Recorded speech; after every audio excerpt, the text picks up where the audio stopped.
ಅಂಬೇಡ್ಕರ್ ಅಂದ್ರೆ ಅವರು ವೀರ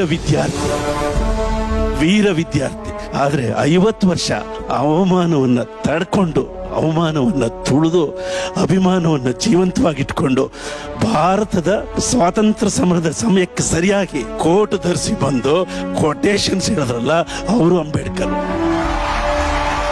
ನನ್ನ ಪ್ರಕಾರ ಭಾರತ ಮಾತೆಯ ನೊಸಲಿಗೆ ಇರಿಸಿದ ಪುಸ್ತಕ ಸಿಂಧೂರ ಅಂಬೇಡ್ಕರ್.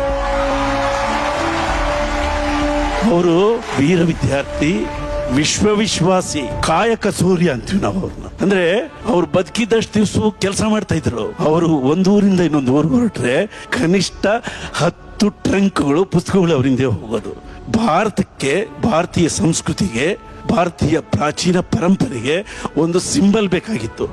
ಅದನ್ನ ಎತ್ತಿ ತೋರಿಸ್ಕೊಟ್ಟವರು ಅವರು ಧರ್ಮಚಕ್ರವನ್ನ. ಅಲ್ಲಿ 4 ಸಿಂಹಗಳಿರ್ಬೇಕು ಅಂತ ಹೇಳಿದವರು ಅವರು. ಎಲ್ಲದೂ